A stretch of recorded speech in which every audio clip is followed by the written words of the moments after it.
आज हम लोग बात करेंगे एक HP का मॉडल है G1 जिसका कि पार्ट नंबर है 605082560201। कॉर्पोरेट सीरीज़ का मॉडल है ये।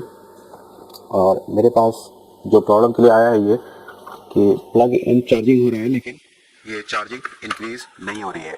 तो अभी जैसे मैंने इसमें पहले पावर लगा देता हूँ और बैटरी नहीं लगाता हूँ। मैंने पावर लगा दिया है, इम्प्रेशन आप देख सकते हैं।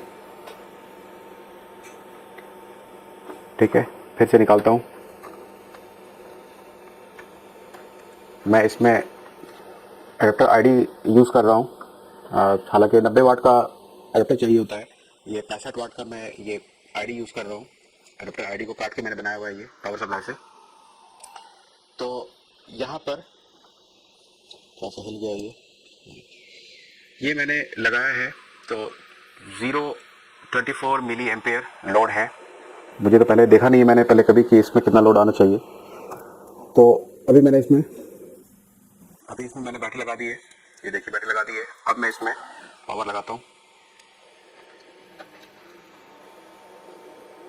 तो आप लोड देख रहे हैं आप, 24 जो था ये 032 हो गया है। यानी ये प्लग इन चार्जिंग है लेकिन चार्ज बढ़ नहीं रहा है। तो इस तरह के केस में 2-3 चीज़ ध्यान देने वाली होती है। सबसे पहले आइए हम लोग चेक कर लेते हैं कि तो आइए अब चेक करते हैं इसको। इसकी कुछ सिग्नल चेक करेंगे। आयो चेंज हो रखी है, चार्जिंग ऐसी चेंज हो रखी है, मॉसफेट यहाँ से यहाँ तक सब चेंज हो रखी है। ये कटा पटा हुआ है यहाँ पर रेजिस्टेंस के पास, ये काफ़ी हद तक। और ये मैंने जब ढूंढा है स्कीमेटिक में इसके तो देखा कि ये अडेप्टर आईडी की वोल्टेज है। और यहाँ पर ये ठीक आ रही है, 2.66 आ रही है, क्योंकि इसके पीछे एक जीरो डायोड लगा हुआ है। आपको मैं दिखा देता हूँ। जो 13 वोल्ट होते हैं, 13 से 14 वोल्ट जो अडेप्टर आईडी होते हैं अडेप्टर के अंदर, यहाँ इस डायोड के थ्रू से जब क्रॉस करेगा, ये डायोड है, लगाया नहीं मैंने, अडेप्टर लगा देता हूँ। तो यहाँ पर आप देखेंगे कि एक पॉइंट पर आपको हाई वोल्टेज नज़र आएगी। ठीक है, यहाँ पर देखिए ये अभी मेरा ऑटो मोड नहीं है। इसको अगर मैं दिखा दूँ आपको, मेजर F5 तो आप वोल्टेज देख सकते हैं यहाँ पर। तो आप देख सकते हैं यहाँ पर 20 वोल्ट आ रहा है।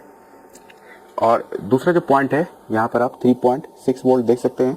ये अडेप्टर की आईडी है, यानी कितने वाट का ये अडेप्टर लगा हुआ है, ये इन्फॉर्मेशन आयो पर जाएगी।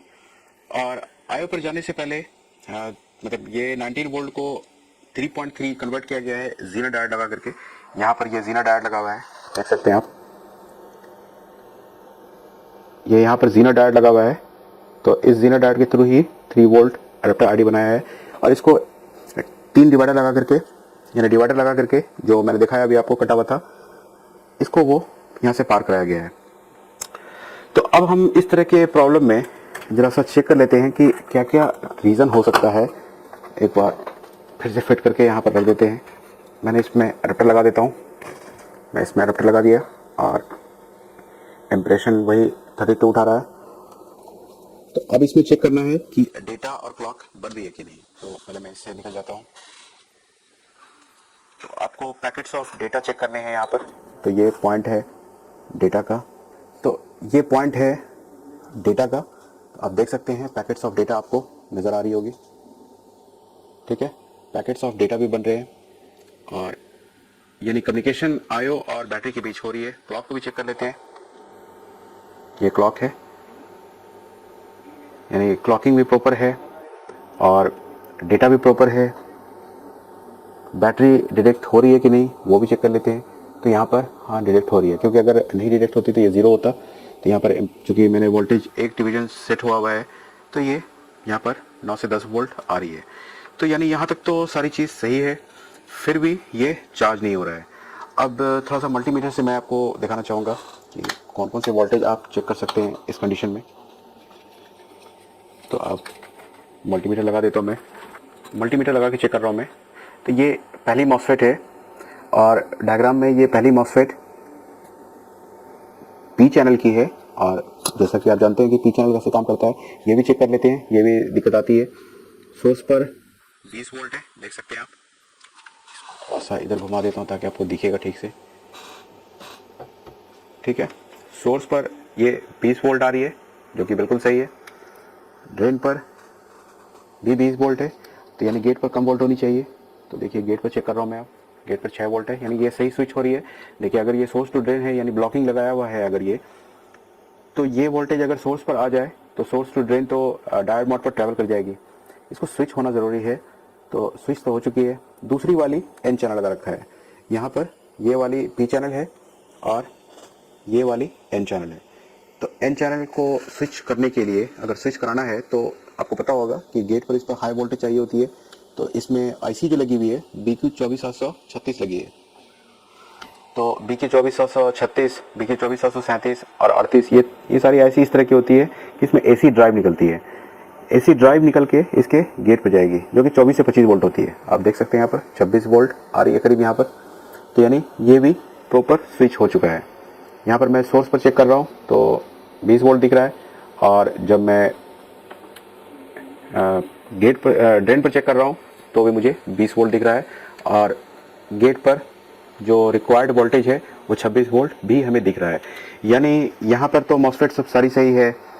इसके बाद जो चार्जर और बैटरी की जो ओपन ड्रेन होती है मॉसफेट, इसको भी चेक कर लेते हैं। ये हमारी ठीक है 12 वोल्ट एक तरफ दिखा रही है, आप देख सकते हैं ये 12 वोल्ट बैटरी की वोल्टेज है, और इस तरफ अडेप्टर की वोल्टेज मिल रही है कि नहीं? जी हाँ मिल रही है, बिल्कुल मिल रही है। तो यहाँ तक तो सिचुएशन सही है। फिर ये क्यों नहीं चार्ज हो रहा है? प्लग इन चार्जिंग लिखा हुआ है ये, लेकिन फिर भी ये लो चार्ज आगे नहीं बढ़ रहा है। तो यहाँ तक जो भी मैंने चेक किया है इसमें कि इनपुट सारी सही है, अडेप्टर आईडी भी बन रही है, अडेप्टर आईडी की रेजिस्टेंस भी सही है, डेटा और क्लॉक की पैकेट्स भी बन रही है, फिर भी ये चार्ज क्यों नहीं हो रहा है? तो थोड़ा सा ध्यान रखने वाली बात है कि जब ये बोर्ड मुझे मिला तो मैंने सबसे पहले ये ट्राई किया, सर्च किया कि आखिर इसकी जो 2 फेट होती है चार्जिंग आईसी की, जो ये चार्जिंग वाली फेट है ये पीछे लगी हुई है, तो इस पर हमें सबसे पहले वोल्टेज देखनी होती है। तो बोर्ड को पलट लेते हैं। बोर्ड को हमने पलट लिया, और अब जरा देखते हैं कि बोर्ड पर यहाँ पर क्या कंडीशन है। जो ये चार्जिंग की कॉइल है, G1 का जो बोर्ड है, इसमें यहाँ पर 12 वोल्ट सही आ रही है। अब मैं बैटरी निकाल देता हूँ। कभी कभार होता है कि 18 वोल्ट बन जाती है, यानी अडेप्टर वाली वोल्टेज बन जाती है। तो अब मैं चेक करता हूँ, तो ये बिल्कुल सही हो आ रही है यहाँ पर। ठीक है, जितनी अभी ड्रेन पर वोल्टेज होती है ये इतनी ही यहाँ पर बनी हुई है।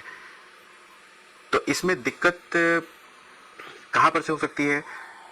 यहाँ पर ये चार्जिंग के लिए 2 मॉसफेट यहाँ पर लगे हुए हैं, ये भी चेंज करके मैंने देखे हैं, लेकिन ये ठीक है।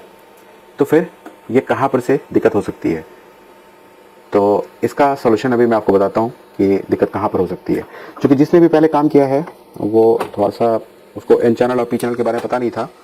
ये देख रहे हैं यहाँ पर 2 मॉसफेट लगी हुई है, जो सेकंड बैटरी ऑप्शन होता है, जो स्टार्टिंग में होती है। आपको भी मैं दिखाता हूँ इसका डायग्राम का स्टार्टिंग, कि आप यहाँ पर देख रहे हैं अडेप्टर 90 वाट की अडेप्टर होगी, और ओवर करंट प्रोडक्शन अगर आपका सही होगा, थोड़ा सा बड़ा कर देता हूँ मैं, अगर ओवर करंट प्रोडक्शन सही होगा तो ये ICS बस के थ्रू चार्जिंग BQ 24737 को अनेबल करने के लिए जाएगी। तो ये डेटा और क्लॉक बना रही है। तो डेटा क्लॉक तो हमारी बन रही है जो IO पर जाएगी। यहाँ पर देखिए मेन बैटरी और ये सेकंड बैटरी।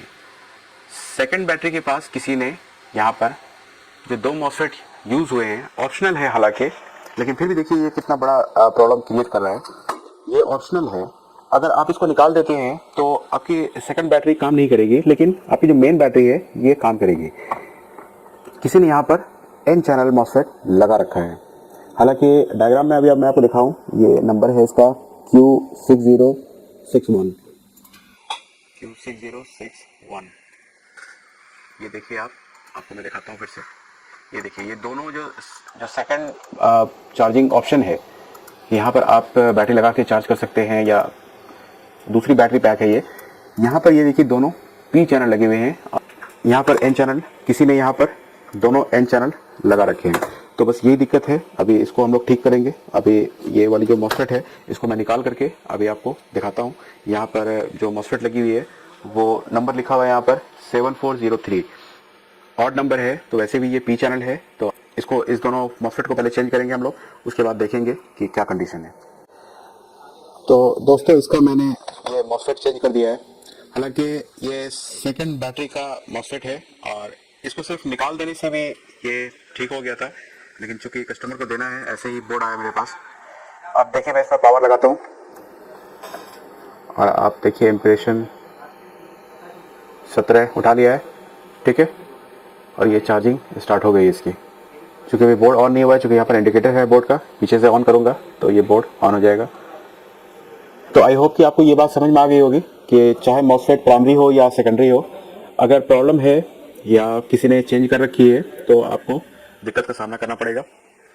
तो आई होप कि आपको ये केस स्टडी काफ़ी पसंद आया होगा। तो प्लीज़ इस वीडियो को लाइक करिए, सब्सक्राइब करिए, ताकि आपको टाइम टू टाइम अपडेट मिलता रहे। Thank you guys, thank you for watching this video.